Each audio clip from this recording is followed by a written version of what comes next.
Okay, hello Titans. Thank you for joining us today for another one of our financial literacy series webinars.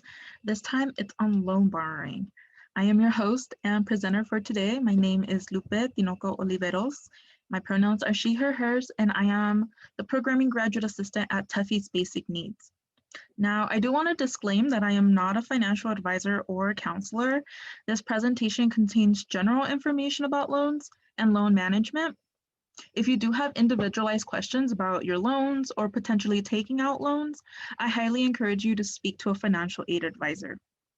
Now, this is being recorded and it will be posted on our Tuffy's Basic Needs website and YouTube channel. And on there, you can also find recordings of all of our previous webinars. So if you want to keep your cameras off and your mics muted, that is totally okay. Feel free to use the chat to submit your questions. So without further ado, let's go ahead and begin. So why are we talking about loans? Well, most students use federal loans to help finance their studies. It's a very common method to affording higher education. And generally, most people try to avoid student loans if they can help it. But for a lot of folks, taking out student loans doesn't feel like much of a choice.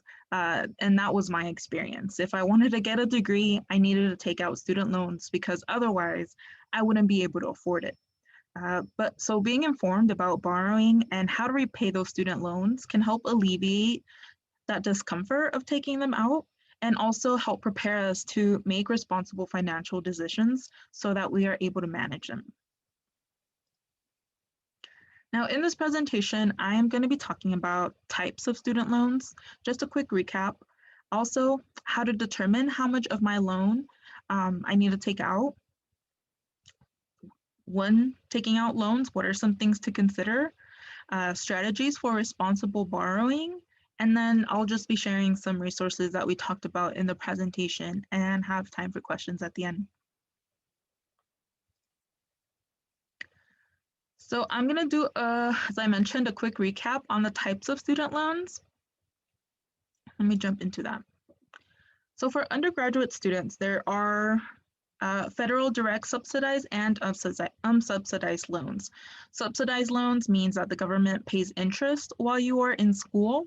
Unsubsidized loans means that loans accrue interest while you are in school. If you happen to fall below half-time, 6 units, you will begin a grace period, usually 6 months, before you have to start paying loans. There are also the Parent Plus loans, which are unsubsidized, so they accrue interest while you are in school, that parents can take out to assist you with financial aid and your cost of attendance. I'm sorry. Also, parents will need to submit a Parent Plus loan form to the financial aid office, and students must be dependent and be awarded financial aid before they can receive this loan. It is a separate application for parents to fill out.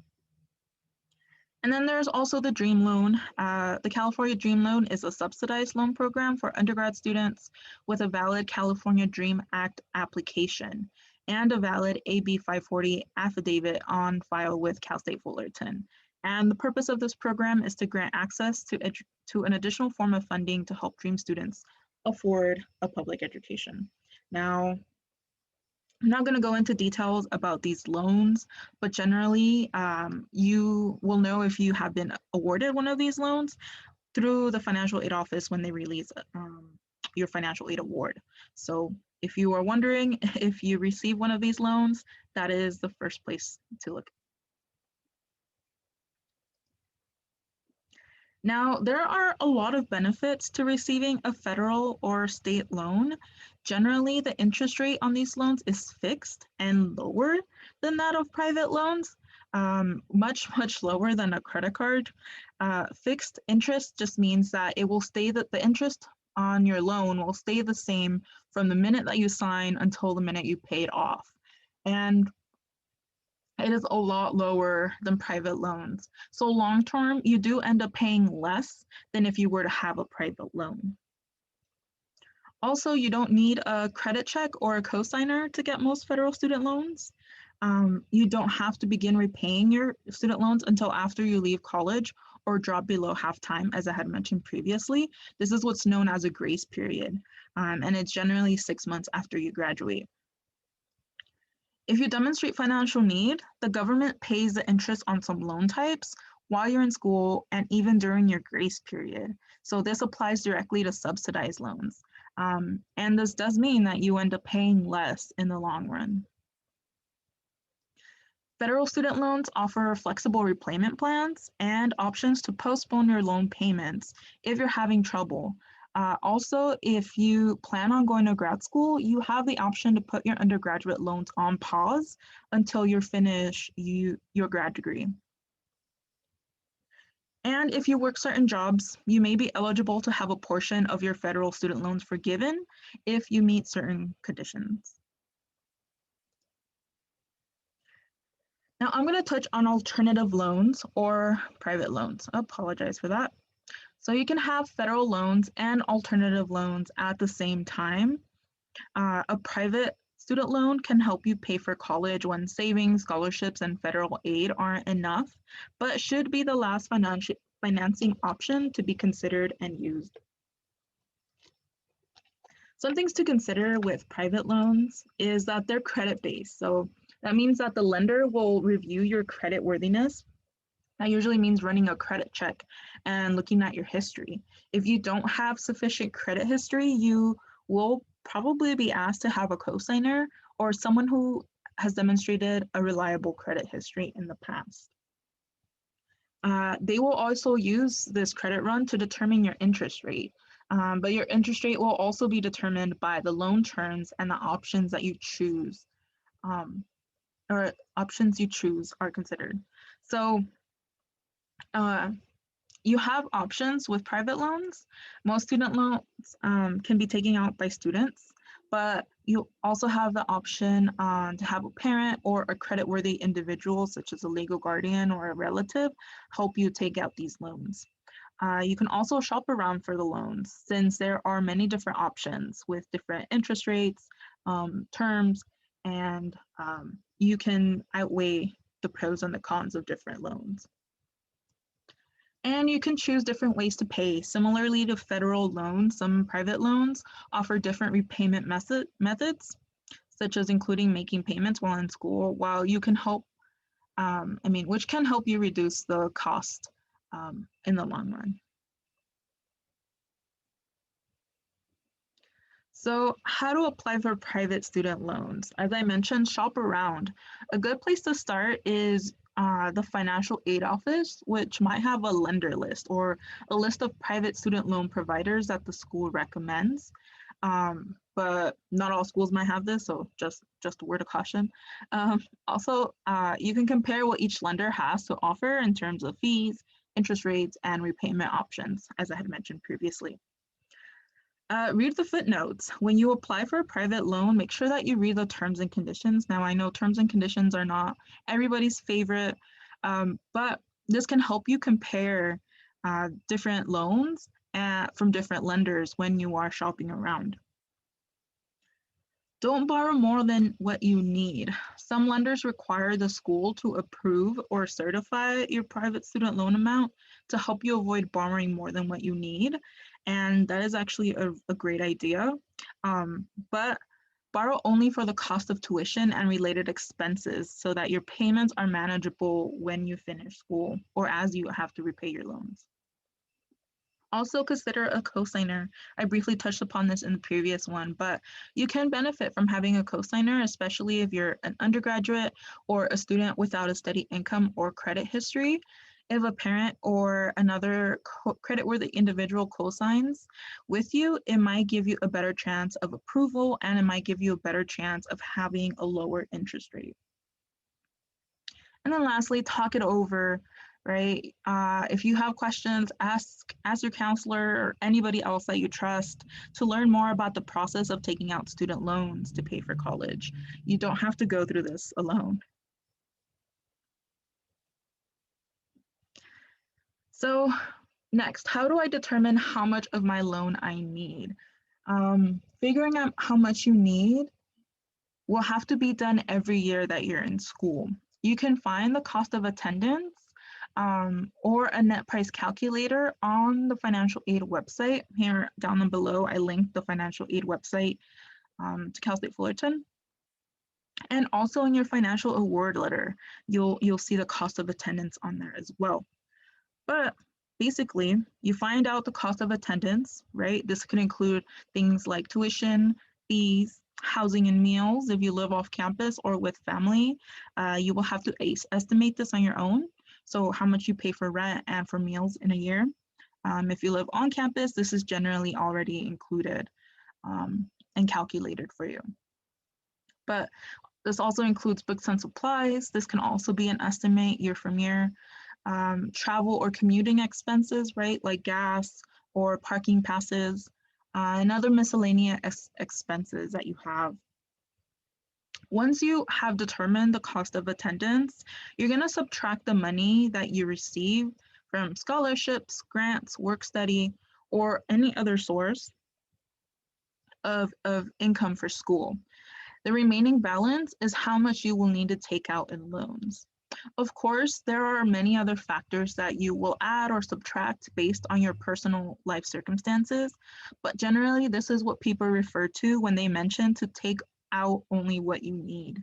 And sometimes you will need everything, right? And you can confirm that because you have done the math. There are additional options if after you've calculated this and you determine that you need all of your loans, but you still need additional funding for school. Things like that can be continue applying for scholarships, part-time employment, and in the case of an unforeseen circumstance or emergency, while you're in school, emergency loans that are available at school are also an option. Now, when taking out a loan, here are some things to consider. One is make sure that you have used all available grants and scholarships offered. Also, it's important to understand that a loan is a legal obligation that makes you responsible for paying the amount that you borrow with interest, and you may be repaying it for 10 to 25 years after graduating. Now, with that said, you shouldn't wait to understand your responsibilities as a borrower. The earlier you know, the better you are able to prepare. And for direct loans, you can borrow less than your school offers. And if you find out later that you need more, you can always go back to your financial aid office and take out the remaining balance.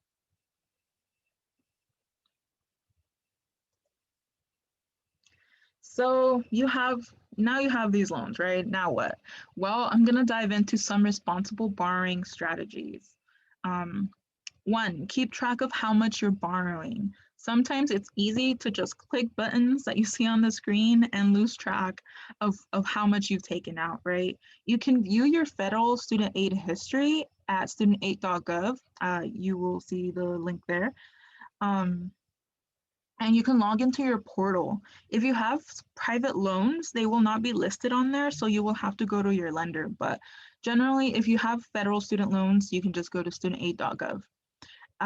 Also have a designated binder, a notebook, or a spreadsheet to help you keep track of these student loans. Next is research starting salaries in your field. If you will be graduating soon, or you know the type of job or field that you're going into, this can really help you.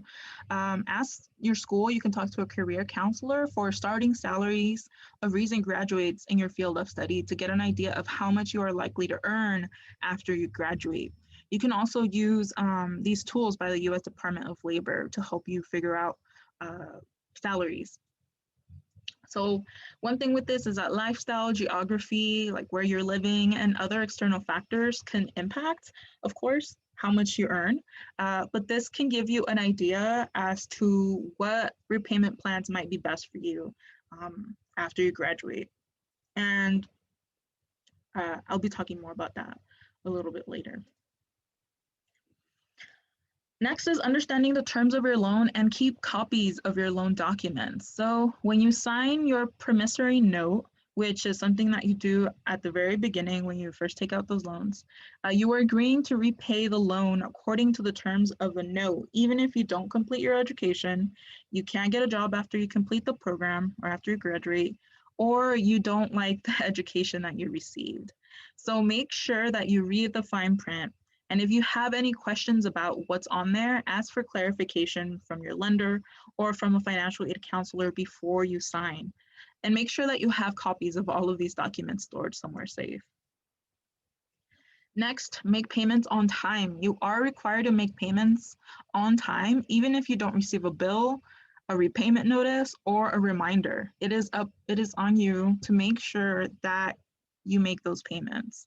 And you have to pay the full amount required by the payment plan. Partial payments will not count. So student loans are a form of credit, and they will appear in your credit history and can impact your credit score.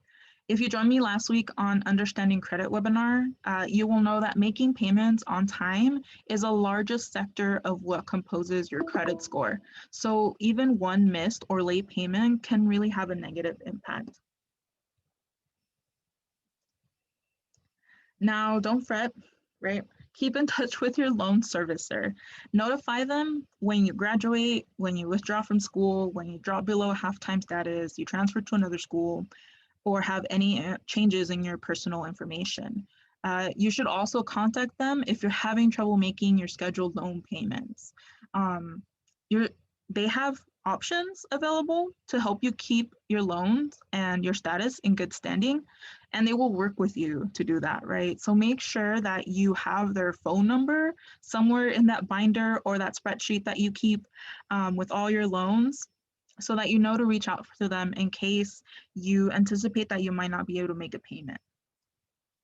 Also, if possible, pay interest as it accumulates whenever possible, right? While you're in school, during grace, deferment, or forbearance periods. This allows you to avoid capitalization of any unpaid interest. So I included some definition to those words down there. Deferment just means that you've postponed a payment on your loan. Forbearance means that there's a period where you have temporarily suspended or reduced your payments. And capitalization means that the addition of any unpaid interest will be added to your principal loan of an interest. So you end up paying more in the long run. If possible, right, even if it's $20 a month, this can go a long way and significantly reduce the amount of what you have to pay in the long term. Whenever you don't have to be paying back your student loans is the best time to pay back your student loans.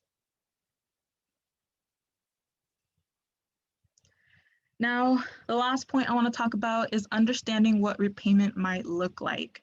So you can determine your estimated monthly loan repayment amount using a repayment estimator, which you will see the link on there. And you will probably have to repeat this process each time that you receive a loan, but it'll basically give you an estimate of how much per month you will have to pay for student loans. After you leave school, or if you drop below half-time, your loan servicer will contact you and provide you with loan repayment information. You might need to do like an exit counseling course as well. But as mentioned, after 6 months, you will start making payments. And you can learn more about repayment options in the link there. Now, here are some resources for you. These are some things that I touched upon in the presentation. I haven't included all of them, but these are the ones that I would suggest to check out. When I upload this video, I will also add the links to this PowerPoint in the description box, so you can come back and look at these links at any time. Now, I briefly touched upon loan repayment, but next week I'm going to be diving deeper into what that means. That's part 2 of this webinar. So it's all going to be focused on what are your options and resources as you prepare to graduate and afterwards when you begin to make your payments. So, well, talking about repayment options and some tips and strategies for that. So if you can, join me next week, March 18th at 11 a.m. Now, I want to thank everybody for joining me today. Feel free to email me or Tuffy's Basic Needs if you have any additional questions. As I mentioned, this is recorded and it'll be up on our website. And I will be sending out a feedback survey, so please complete that when you get it. I hope you all enjoy the rest of your Wednesday. Bye.